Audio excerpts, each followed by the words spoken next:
and Peacock every Monday and Wednesday during primetime with Made in the Marianas. A captivating night of shows and programs, all made in our region.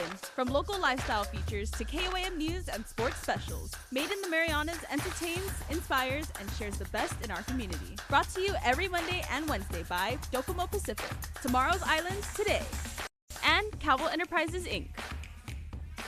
KUAM News headlines are presented by Calvo's Insurance, protecting Micronesia for 85 years. Matson and the Adai Ita program. Apply at Matson.com and McDonald's of Guam. I'm loving it.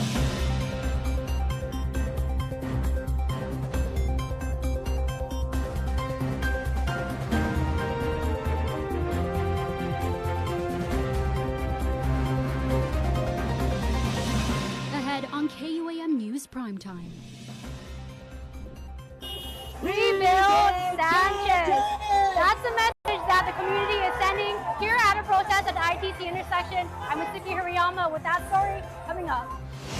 Continuing our education coverage, we see local stakeholders voice their concern to the Guam Education Board, with tension flaring during the GEB's recent meeting. I'm Don Sulat with the details coming up. And the organization dedicated to making wishes come true for ailing kids holds their annual gala with a Royale theme, ensuring they can help even more island children in need. Hafade and good evening, everybody. I'm Jason Salas. This is Primetime. We are KUAM, and thank you so much for tuning in and streaming us tonight, because it was a big weekend of island news. And let's begin with education headlines tonight, specifically with the fact that your school, in the very literal sense, is designed and built to be a home away from home, a safe place that you can call your own. Now, more symbolically, it's the people, the spirit, and history that truly defines what a school is. And having gone the last 4 school years without a permanent campus of their own, the Sharks took to the street, joined by many friends, to finally have their own school.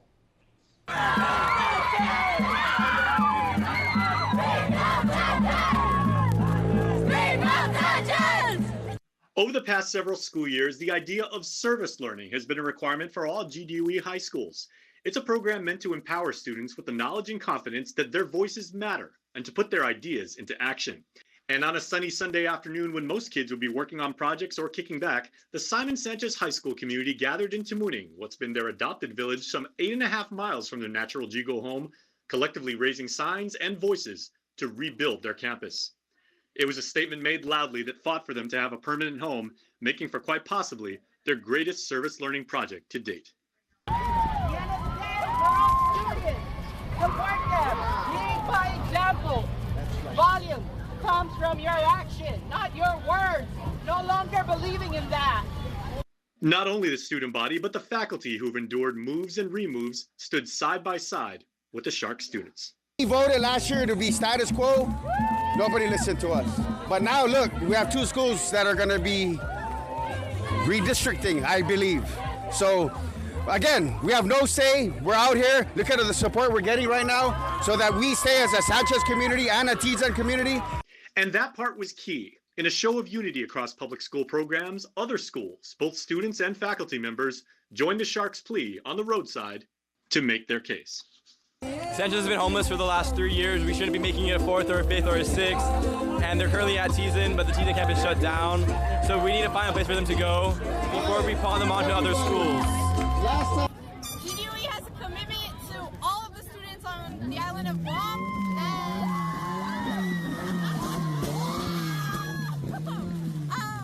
And the students, I think, that have been affected the most by them is the students at Sanchez. It's been going on for years and years. Also lending their support to bring the Sharks back to their home village were the municipal leaders of Jigo. I'm here to support the students who need Simon Sanchez rebuild. It's a long-awaited issue, and it's sad that we have to start from square one again. Well, with all this talk of redistricting, man, the sign says it itself. Our Sharks belong in Jigo, and that's where they should go, man. So, rebuild Sanchez, rebuild it in Jigo, baby. Viva! I'm with him. And showing how a lack of school impacts all students, all grade levels showed up, including the newest Sharks, as freshmen whose entire high school experience has been all of 4 days to stand together. We've still had no school since middle school, so we thought this was going to be a new start, but it's still the same. Because you guys went to Ukudu for double sessioning with FB, right? Yeah. So you never experienced being in our own campus? We want it. We want it. We're mad. That's why we're here. Because we want it. I'm going to end this with the only appropriate thing to say. Let's rebuild Sanchez. Hopefully for them, this is the end of their years-long quest. Rebuild Sanchez! Now, Sunday's roadside protest saw an incredible turnout of students, parents, educators, and public officials, as you just saw. And some families are considered to be in all of those categories as stakeholders, showing how much the delay in rebuilding Sanchez is impacting our community. Matsuki Hirayama continues our team coverage.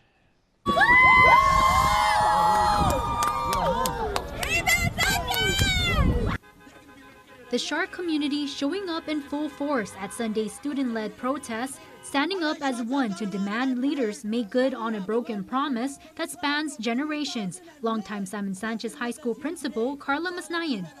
I've been there as a student, as a teacher, so we need our school. So rebuild Simon says, rebuild Sanchez. Sanchez educator and last year's Guam Teacher of the Year AC Joseph Lon Cruz puts a sign giving the government of Guam a failing F on their incomplete assignment to rebuild the Jigo campus. For many, many, many years, we've had people come in and say, we're going to rebuild, here's the money, we're going to rebuild. It's been said at our graduations, we're going to rebuild. And here we are today still pleading to please rebuild our schools. The 12th grade English teacher is also an alum from the class of 1997. She stands with her son, Jonas Sablon Cruz, who is also a proud Shark representing the class of 2015. Speaking up at the protest holds special meaning. I wouldn't be here if it wasn't for Sanchez. I love Sanchez. My mom went, then my dad went, that's where they met. My mom's been a teacher there since what year? Since 2002.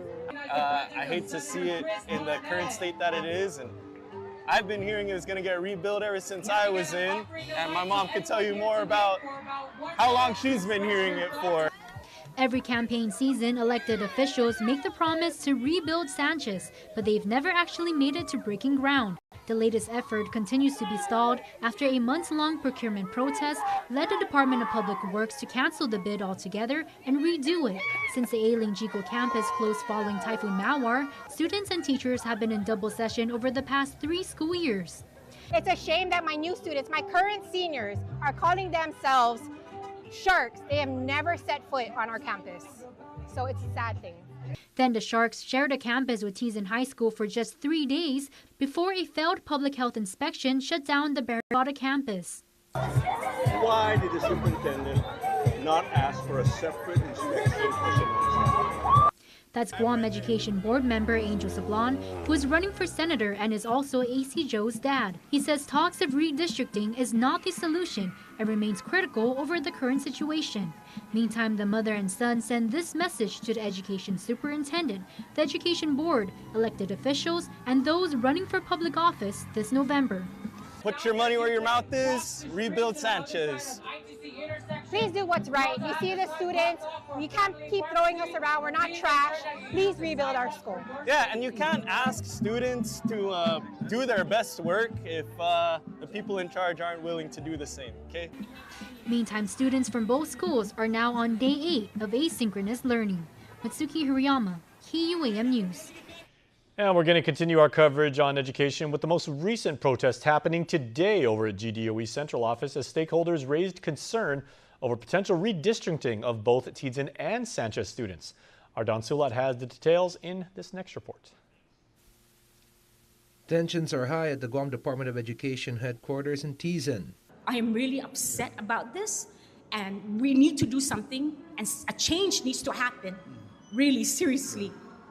The board needs to wake up, and as well as our Ms. Judy Wampat, please. This coming off the heels of yesterday's Simon Sanchez High protest, with the Guam Education Board reconvening their meeting today to talk about the status of our Titans and Sharks. Stakeholders flooding the GEB meeting room with the main concern on their mind being the possibility of redistricting. Among the students, parents, and teachers present is Barragata Mayor June Blas and Vice Mayor Jesse Bautista. You have them come to my office to pick up schoolwork. It's not at my office. We have parents getting mad at us because we don't have their schoolwork. Mayor's right. Communication is the point. Everything is asked the mayor or it's at the mayor. But if there's no communication, how would we know? We're open to help our kids. Our kids comes first. And decommissioning, I'm going to emphasize, not decommissioning or redistricting. Barrigada is really huge. We have a lot of kids. We can't have that. We cannot overcrowd another GW or any other school. GDOE Superintendent Dr. Judy Wonpat attempting to clarify with stakeholders that redistricting is not on the agenda for this board meeting, as it is premature to redistrict anyone at this point in time. Instead, Dr. Wonpat says redistricting is just one of several options brought up by the affected school principals to allow students back to school. Another focal point of the meeting was the contract between the government of Guam and the property manager of the Tizon campus, Cortec International, with Dr. Wonpat biting the bullet and informing Cortec to begin restoration efforts of the facility without giving GDOE an estimated cost in an effort to get the Titans and Sharks back onto the Tizon campus. And told the contractor, proceed with the work, and I'll get the billing later. It's not the best decision to make, because for all I know, they could charge me so much and we may not have the money for it. As the meeting continued, one thing was made clear. Stakeholders are calling for change, as the problems Tizon High faced were reportedly ongoing for years, but were only brought to light just days into the school year. Reporting for KUAM News, I'm Don Sulet. In other news tonight, University of Guam Public Administration Professor Dr. Ron McNinch has filed a complaint against the Guam Election Commission, alleging that agency violated the open government law during a pair of meetings this month in relation to the primary election. Now, the first alleged incident occurred at the University of Guam Cowell Fieldhouse, wherein GEC officials counted the ballots on the 1st of August. You might remember that McNinch serves as a political analyst for KUAM that night, with the doctor saying he was removed by police from the GEC meeting area for lacking a press credential, despite 22 years of prior attendance for ballot tabulations, and that he was denied the opportunity to provide public comment to complain about the incident at the open meeting. He says he was only allowed in twice by borrowing media passes from KUAM, which were limited. In the second incident alleging violation of the Guam law, McNinch says he was informed by the GEC board meeting on the 15th of August at the Westin was closed to the public while tabulations were ongoing. McNinch said he had 2 items on the agenda to include an initiative that he authored and a pending federal lawsuit against the commission. But he alleges the closed meeting prevented him from addressing those agenda items. It's also worth noting that the meeting was mainly for primary election certification, and the meeting was recessed for over 3 hours as officials counted remaining ballots. Dr. McNinch is asking the board to investigate the incidents, to take corrective action, and to ensure compliance with the Guam law and identify the individual who complained about him on August the 1st. Please stay tuned, everybody. Primetime will continue right after this.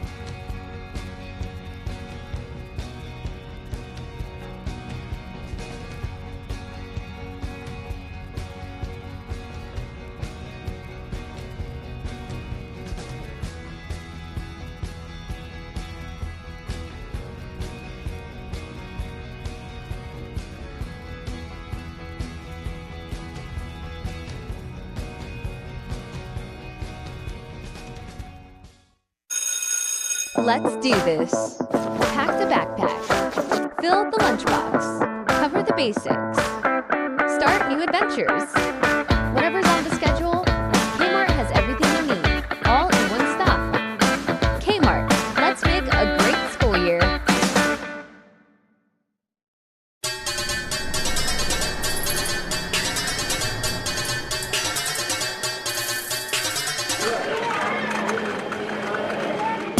The new Red Bull Dragonberry Energizer is now at McDonald's. Attention contractors and future homeowners. Join the Guam Contractors Association for its industry fair on Friday, August 28th at the Desatani from 9 a.m. to 4 p.m. Discover the latest products, services, equipment, and innovations from Guam's construction industry. Admission is free. All are welcome. Come network, explore, and find inspiration for your next project. For more information, call the GCA 671-647-4840. We'll see you there. Primetime continues right here on KUAM. Half a day, everybody. Once again, I'm Jason Salas. For the first time ever, Guam will host the National Association of Conservation Districts Pacific Southwest Region meeting this week. The annual meeting is being spearheaded by the Guam Northern and Southern Soil and Water Conservation Districts, along with the University of Guam Center for Island Sustainability and Sea Grant. Local officials welcomed several high-level members of the National Association today at a press conference held at the Hyatt Regency Guam over on Tumon Bay. Here is some of a very exciting conference and what attendants had to say. We all share a common responsibility, and that is to care for the land and resources that care for us. We are so proud of the work that is being done here, but we also know that we have so much more to learn from all of our visiting guests and members, and that exchange of knowledge is how conservation moves forward. We see land as part of a wealth of not just our culture, but also our economy. And one of the things that we are so very focused and have made a priority is how do we conserve land? How do we conserve it to the point where we can make it work for us, not just in farming, but in other kinds of economic endeavors. Not just the land, but also the water. UOG issued a statement in which they said the conference is expected to bring together conservation district leaders, producers, researchers, and community partners from across the Pacific and southwestern United States to Guam. We will all exchange ideas, strengthen partnerships, and advance locally led conservation efforts. Now, over the weekend, it was a quite busy one, in fact, as the Make-A-Wish Foundation for Guam and the CNMI celebrated nearly 4 decades of delivering happiness and hope to kids with critical illnesses with their annual gala. Themed Wishes Royale, the black tie and tennies event. Gotta love that black tie and tennies combination. It was held also at the Hyatt, raising funds to grant wishes and strength for children and their families. For 38 years now, the organization has been there for regional families, and the community's unending support will ensure the work continues for the kids. We want to thank all of our friends at Make-A-Wish, and congratulations on a wonderful, wonderful event. Now for a look at your world at home. As Tumon becomes Tumuning, we're taking you up on the hill where our cultural center welcomes everyone. Here's Sagang Katuran Tumon.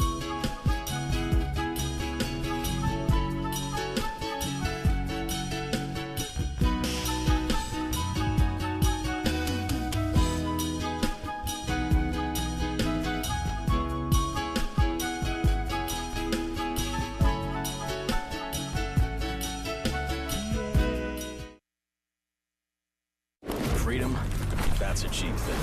Freedom to ignore this, that's a cheap thing. Sacrificing facial hair to nature and involuntary blood donations, cheap things. No one signs up for an 800-pound bear chase. But if it happens, cheap thing. VIP parking, exfoliating, treating gravity like a suggestion, saying, it'll dry. Free-range parenting, forgetting if that's a moose or an elk, all cheap things. Remembering without saying, couldn't be more of a cheap thing. Sweating your tail off, freezing your tail off, an American saving another American's tail. Cheap things. Making a cheap vehicle for only people with cash like him? Not a cheap thing. Or confusing capability with unaffordability? No, not a cheap thing. Making adventure affordable? Now that's a cheap thing. So we're bringing you more cheap things this year. Because cheap things should be everyone's thing.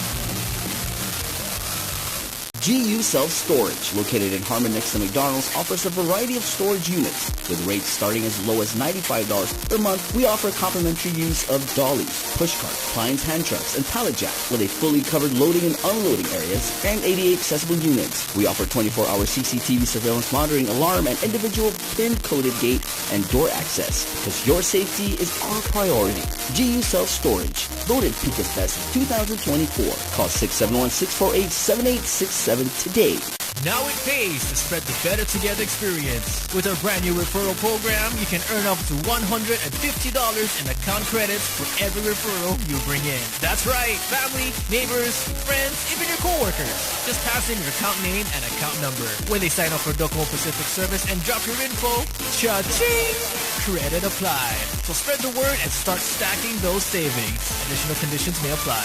Docomo Pacific, we're better together.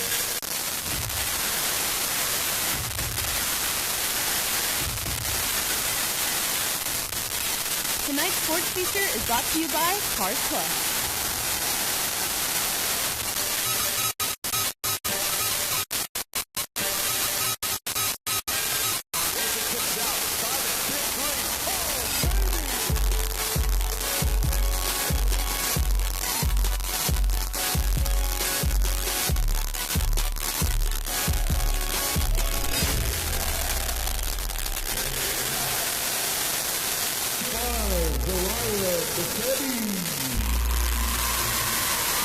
Outside hitter.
Wesley kicks out. Simon, big three. Oh, baby!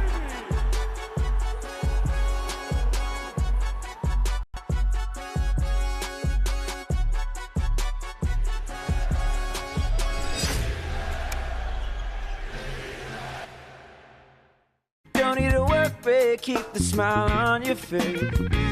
The moments you can't replace, and I'll be around. Whoa. You can count on me. You can count on me for life. Wherever life takes you, we're always here for you. Calvo's Insurance.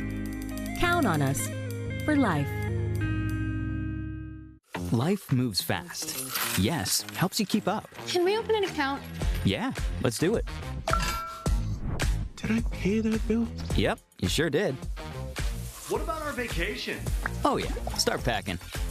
How does anyone afford to buy here? Yeah, we get it, but we can help guide you. I need a bigger space.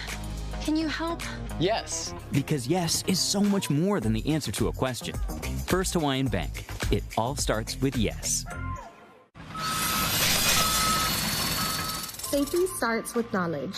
Join the Guam Contractors Association for the 2026 GCA Safety Conference. Thursday and Friday, August 27th and 28th at the Dusatani Guam Resort Ballroom. This 2-day conference features valuable safety training for all industries, helping create safe workplaces for the government, military, private sector, and our entire community. The conference is open to the general public.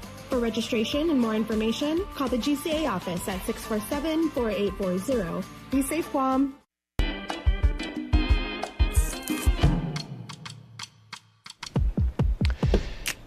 Hey everybody, here is your News Bites Walk Different, Every Step Matters. That is an event I want you to register for. I want you to show up and I want you to have fun and support the cause because it's on Saturday the 5th. We are going island-wide on this one, right? Across Guam to raise awareness, acceptance, and support for people and families affected by autism. Please make sure to get involved. Coming up next, the Micronesian Island Fair is back. We will descend as an island community upon GVB. We're going to Ipaw Beach Park because we are going to celebrate all of Micronesia. Our dance, our food, our spirit, our hospitality, our singing, our love, our dress, everything. I've been to several Guam Micronesian Island fairs, each one of them absolutely amazing. I also saw like the time when the kids from Chook played, and that was incredible, all right? And the annual Global Veg Run is coming up. We are celebrating eating more salad, raising healthy food, eating healthy food, giving healthy foods to our kids, to our students, making sure that we feel better, and we are getting fit with a 2K, 5K run walk. That's the best, so make sure to register, and we will see you there. Guam Running Club makes it super easy, all right? Here's Janice now with the birthdays. It's our favorite time of the day. It is birthday shout-outs. And our first birthday shout out is for Maya. Happy birthday, Maya, from Mommy, baby brother Zaya, Grandpa, and Uncle JJ. We love you so, so much. Next birthday shout out is for Jeremiah Joel Jones from his dad. Happy birthday, Jeremiah. Many blessings to you on your 4th birthday. Happy birthday to Julie Lujan. We are so blessed with you. We hope you have an amazing birthday. Happy birthday. Happy actually 50th birthday to Jenny Calvo. We love and hope your day is filled with love and happiness in this marathon of life. Want to wish your special someone a happy birthday? Just click the QR code here on your screen or email birthdayclub@kuam.com. Thanks so much for watching, everybody. We do appreciate that. That is going to do it for your news. But there was a really big concert this past weekend as Tumon was filled with the amazing sounds of friendship brought together by the universal language of music. It's a 2026 Hands Across Sea International Music Festival brought together by the Guam Territorial Band, the Ukuru High School Band, and the visiting Gamagori City Junior Band from Aichi, Japan. And please do stay tuned because coming up right after that, on the interview, I sit down with the Guam Chamber of Commerce's leadership about how they see the state of the economy, tourism, and the election. That's coming up right now.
Hafa day, everybody. I'm Jason Salas, and this is the interview where we interview Guam's top newsmakers. And I have from left to right the one and only Catherine Castro and Ed Untalan from the Guam Chamber of Commerce. So, Madam President, Mr. Chairman, thank you so much for joining me today. Thank you very much, Jason. Okay, now before we start talking about the economy and getting tourism back on track and the election and everything, I got to tell you guys, this is the first time I've been inside this facility. I've never been in this building. Why? You need to come here more often, Jason. Yes, I absolutely do. And like my first time here, and I did not have to be able to witness like the fact that you guys have laid this out to be a place that celebrates our island, our history, our strive to make capitalism the very best. At the same time, I did not also face, when I was a young student in 1996 coming out of UOG 30 years ago, the challenges our economy faces like right now. So Kathy, what is the state of, from the Chamber's perspective and everything like that, where are we right now? I mean, certainly these are not salad days, but is it as bad as some people are predicting? Well, I think it's important for us to really look ahead, right? We, as a business community, I know that we're already tightening our belts. We've been doing this for a long, long time. We are looking ahead and trying to figure out how we can continue to keep the doors open. It's not dire at this very minute, but for certain, we really have to put our heads together.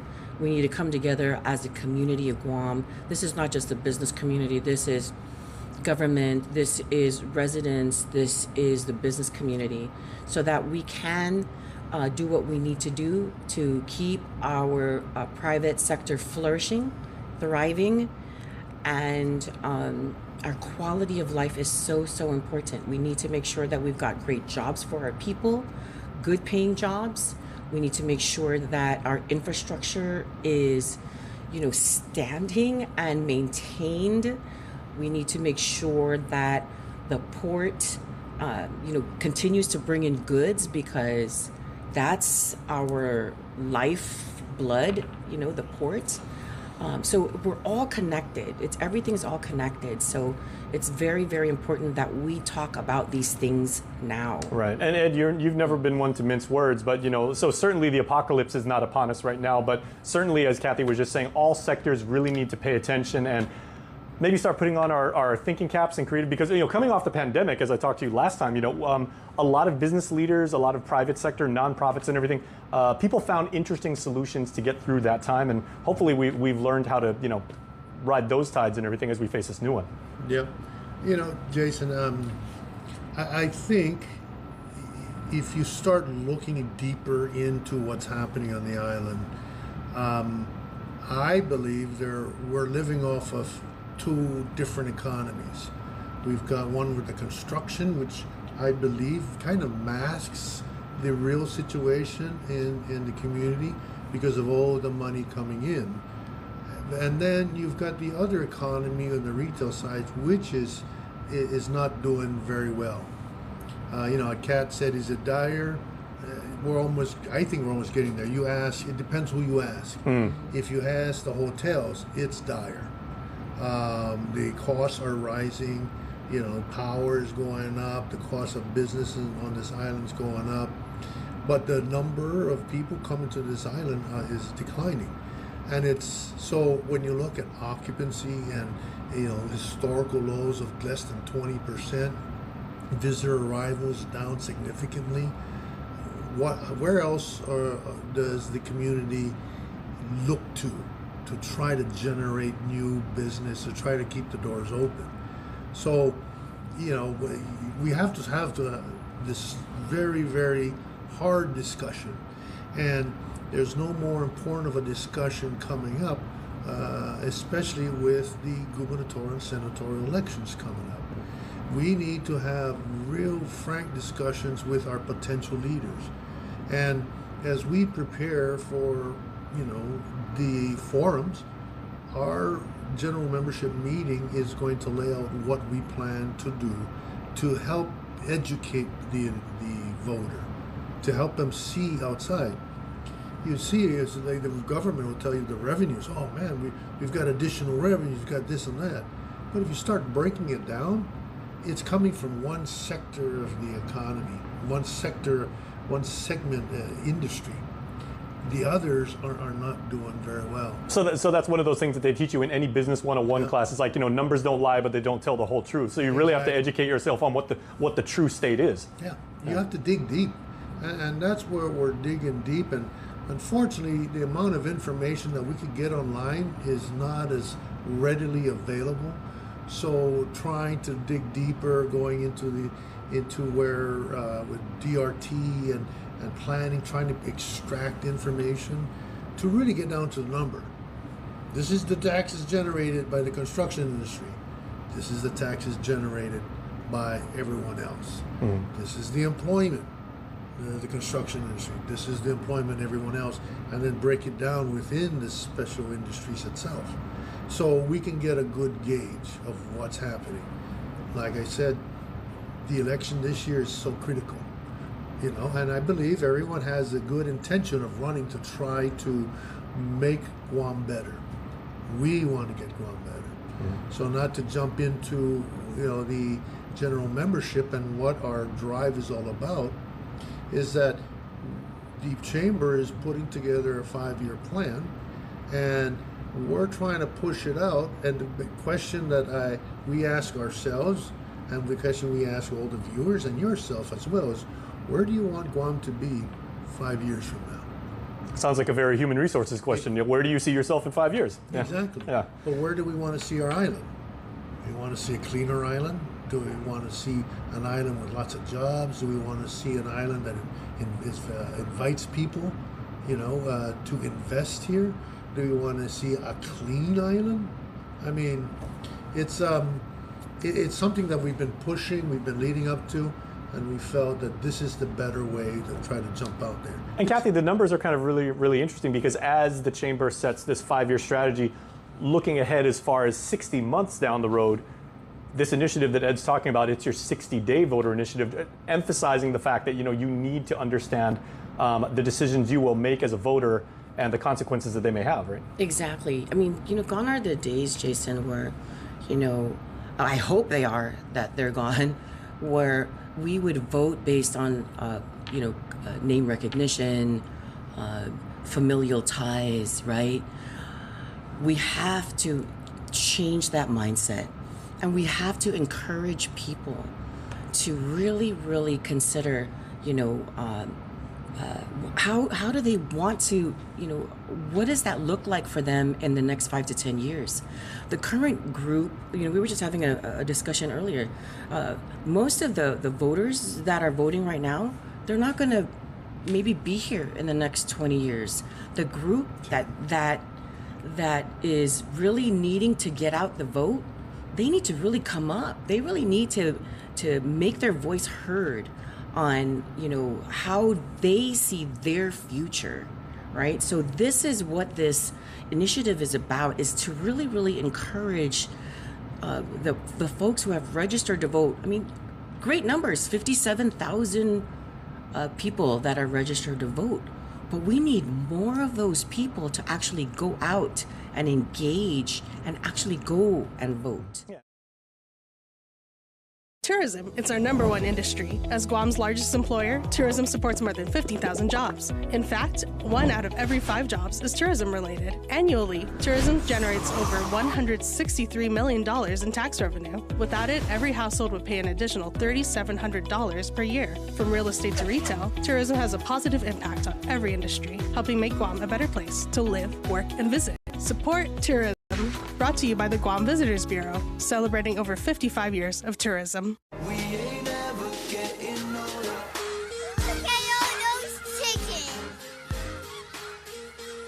got one question for you. What are those?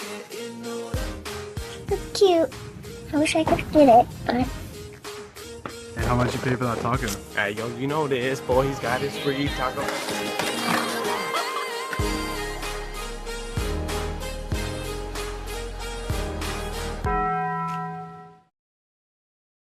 Is the Guam Young Professionals, an organization which has been around for better than 10 years now, I remember? Since 2010. Yeah, for aspiring, executives up to the age of 40, and, that they're getting into that level of experience, that level of knowledge, yes. Getting that generation and the one immediately after it to take an interest in politics? Because I mean, there's a difference between apathy and straight out dislike, right? It's kind of like that young generation, that really key demographic of 18 to 39, for whatever reason, just doesn't really want to get involved. And I would assume, Ed, that's a big part of your membership.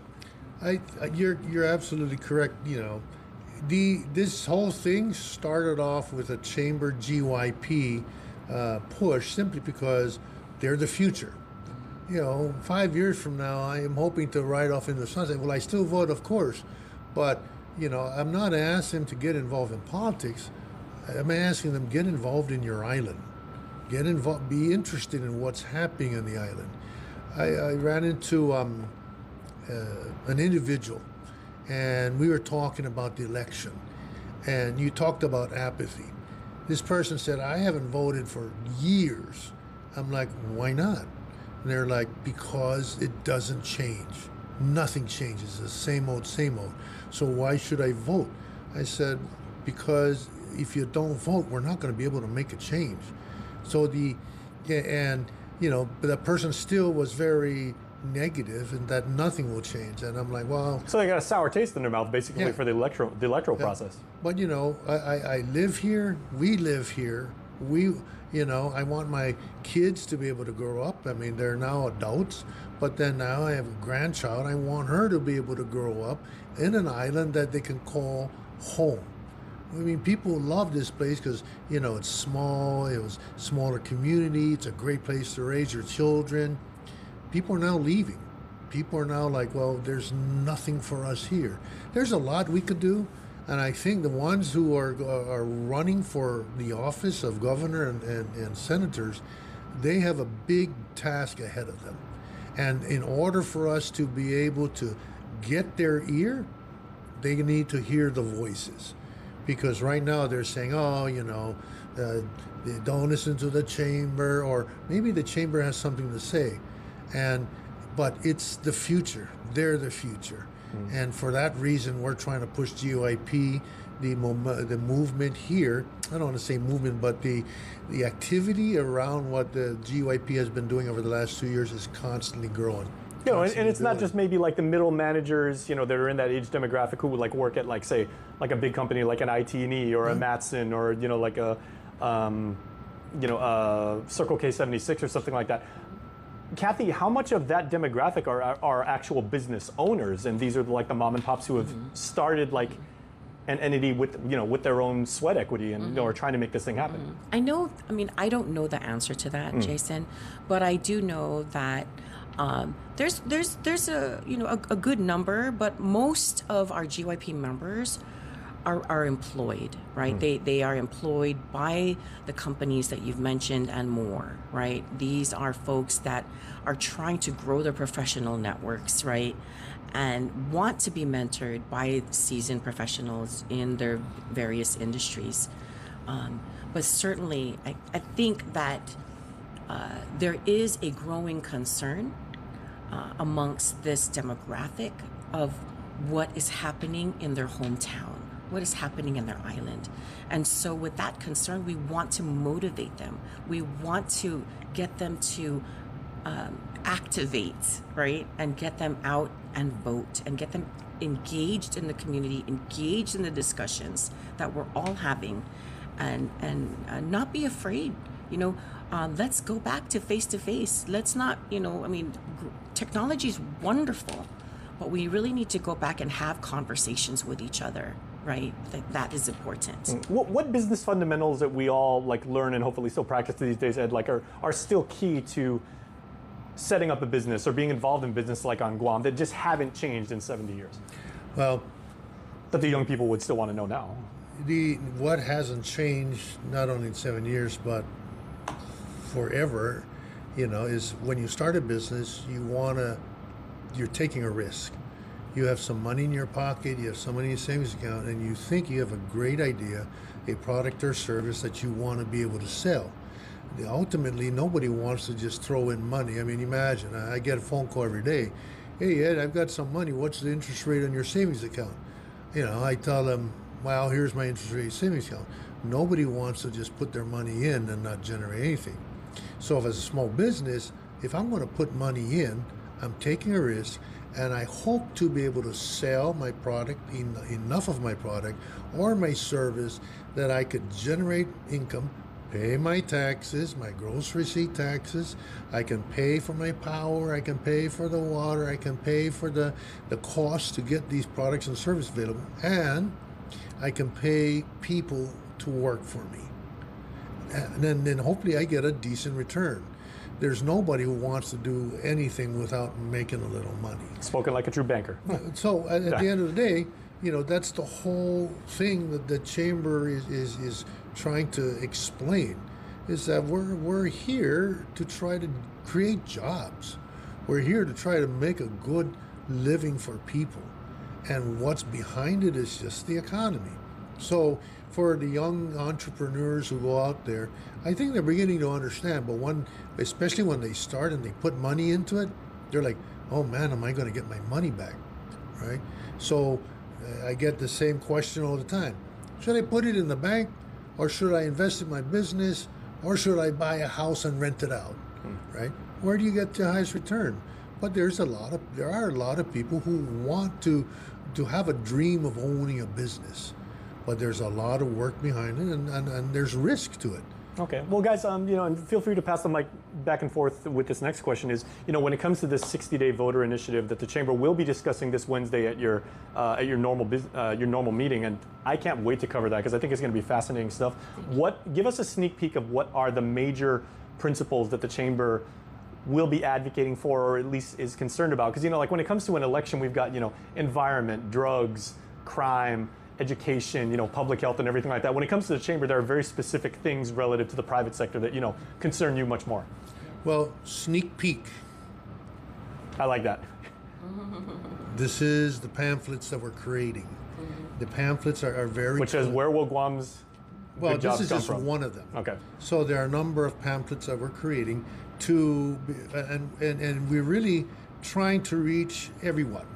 So what is it to be able to get the dialogue going, and for everyone to start asking themselves, okay, like I asked you, right, where do you want to see Guam 5 years from now? This one flyer says, where will Guam's next jobs come from? I mean, we've lost a significant amount of jobs in the hotel industry.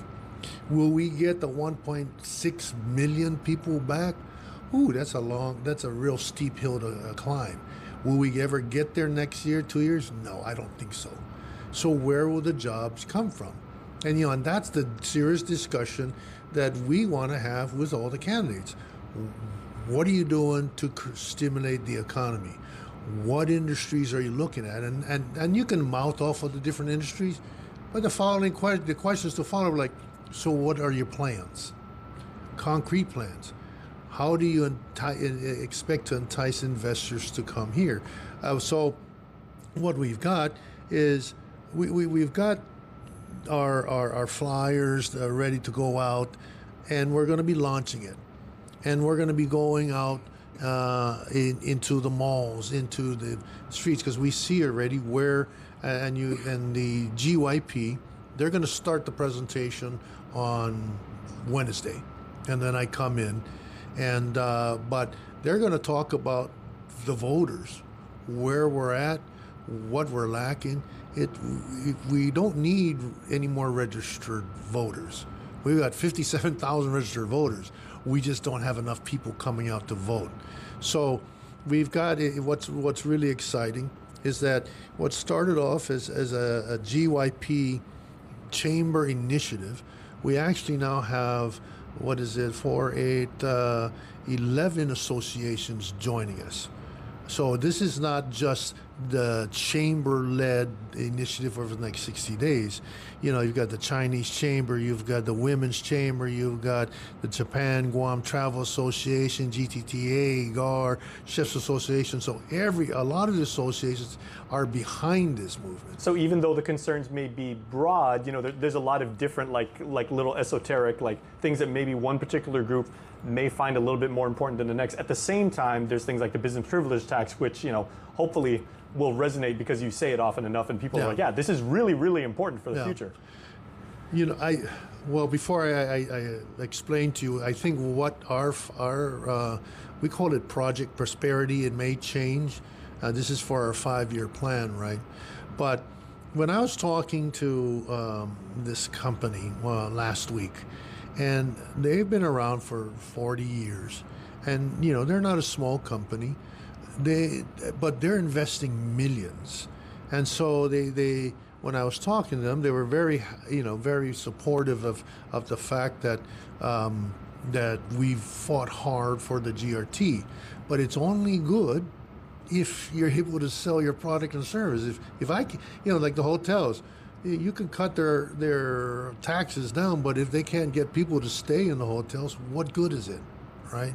So the Project Prosperity covers really just 5 pillars that the chamber is going to be developed, and hopefully we have it done within the next 60 days. And this is going to be the platform for the chamber for the next 5 years. And I asked you the question, where do you want to see Guam in 5 years? Freedom, that's a cheap thing. Freedom to ignore this, that's a cheap thing. Sacrificing facial hair to nature and involuntary blood donations, cheap things. No one signs up for an 800-pound bear chase. But if it happens, cheap thing. VIP parking, exfoliating, treating gravity like a suggestion, saying, it'll dry. Free-range parenting, forgetting if that's a moose or an elk, all cheap things. Remembering without saying it, couldn't be more of a cheap thing. Sweating your tail off, freezing your tail off, an American saving another American's tail. Cheap things. Making a cheap vehicle for only people with cash like him? Not a cheap thing. Or confusing capability with unaffordability? No, not a cheap thing. Making adventure affordable? Now that's a cheap thing. So we're bringing you more cheap things this year, because cheap things should be everyone's thing. Now, for a limited time, get our largest pizza at our lowest price. Just $9.99 for our classic New York-style pizza. It's 30% larger than our large, and at only $9.99 for carryout. Don't wait. Order now at your Island Pizza Hut. Guam's auto appearance specialist, Elegant Reflections, has been providing the automotive industry with professional detailing and car care products at its highest quality, from complete detailing, full interior detailing, exterior detailing, headlamp restoration, hand washing, seat and carpet shampoo, engine degreasing, undercarriage cleaning, paint sealant, fabric protection, paint oxidation removal, and so much more. Visit us at our new location. Call 646-5555 for an appointment. Elegant Reflections, Guam's auto appearance specialist, over 20 years of experience. Where do you want to see Guam in 5 years? So we've had many strats plans, and we took all the plans and we lumped them into 5 areas. What's the first thing? And I think every one of us, even you, will all agree. Good jobs and a strong civilian economy. How we get there, everybody going to have their own different ideas, but the general principle is like, we want good jobs. We want a strong economy. All right, what's the second pillar? A government that delivers, right? We're talking, okay, from promises to performance now. This is what we want to see. How we get there now is going to be, because we have our own ideas, etc. So now how do we get there? Everyone is going to be able to present it, but I think generally everyone's going to say, yeah, we want a government that delivers. And I've heard several of your members, when I've had interviews or conversations with them, they said, we want more transparency for GovGuam, exactly. Just to be honest, and then we also want these timelines between when policy will be introduced and talked about and everything, and actually put into public law. We want those timelines really shortened. Yes. And so these are general comments, but there's, I have more to speak about at the presentation, right? Because, we're talking about accountability, transparency, and all that. And I don't think anybody disagrees. We want a government that delivers. I want to be able to get my permits faster. I want to be able to get my inspections done faster. I want to be able to have a government that responds quickly, right? And so, somebody had mentioned about even the storage of documents. We have we've gone into the age of digitization, but yet we still, store thousands and thousands of volumes of paper. Well, why haven't we done that? So a government that delivers, we lay out a 5-year plan on what we think it will get there. But we're not only going to sit here and say this is what we want. We want to be active in being involved with and collaborating with the administration, with the legislative branch, to be able to develop laws. So we're going to be putting together legislation, as we have already for one project we have already identified. We're not announcing it yet, but we've drafted legislation, we've drafted the plans, etc. And eventually that'll come out. What's the third thing? Third pillar? Well, prosperity beyond the buildup, because we know the buildup's going to stop. And everyone I keep talking to is like, man, it's going down, it's going down, it's going down. I was out in Saipan last week and talking to some business people, and they're like, wow, we laugh at Guam.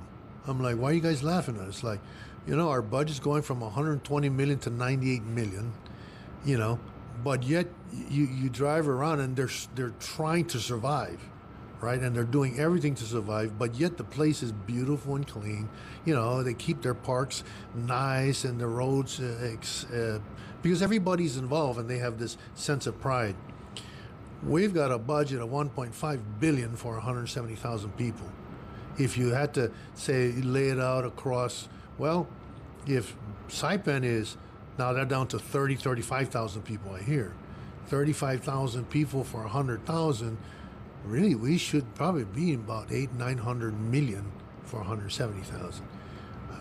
To be able to make that change is going to be difficult, but the reality is we cannot keep or sustain this continued growth and the pace we have based upon taxes that will start to dwindle. And we don't want a point of prosperity to move over to austerity. Yeah, exactly. Yeah.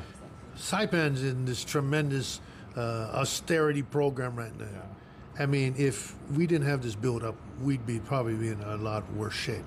So, what else is pillar number 4? Affordable living with strong families. Who doesn't? I mean, everybody keeps complaining. It's like, man, I can't pay my rent. The rent's too high, etc.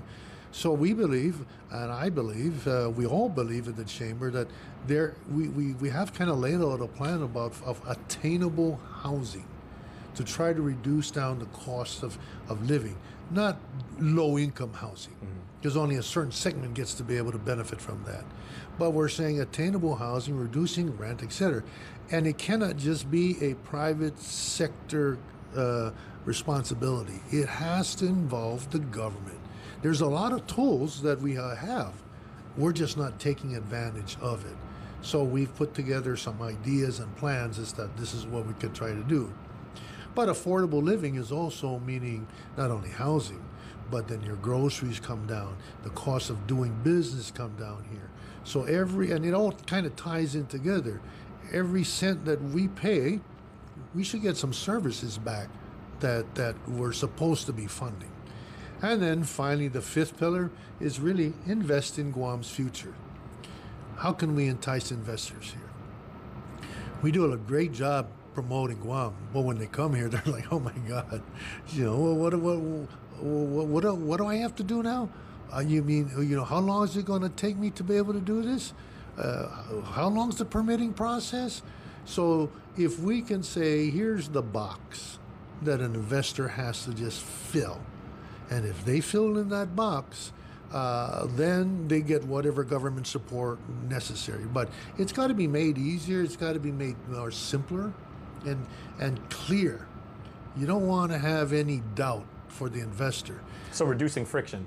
Exactly. Yeah, okay. I mean, the investor, the only risk that he has is that, or they have, is that will they be able to take their money and make it work here? Okay. But if we build the investment environment, entice them. So that's the 5 pillars, and I think all of us, even those who are listening to your show tonight, are going to agree, yeah, I want good jobs, I want a strong economy, I want a government that delivers, I want something beyond the build-up, I want to be able to live in an affordable place. Why do people leave Guam? Right, okay, and then Catherine, we got about a minute left, so I'd like to give you the final word about not just on Wednesday and not just for these 60 days and everything, but how important it is that, you know, the membership now and the membership hopefully that will expand in these very critical times and everything. It's going to take all of us. It is. It's going to take not only just the private sector, it's going to take all the residents of Guam. We all need to come together. We all need to ask ourselves, what do we want for our future? What do we want for our children?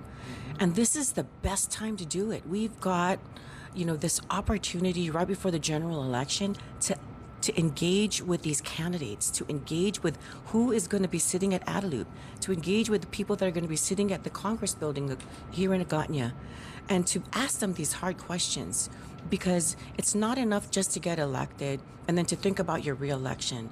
It's really about making the hard decisions and saying, even if this doesn't get me reelected, this is going to be good for Guam. And this is the hard part, right? This is about saying, how is this going to be good for the entire island of Guam in the long run?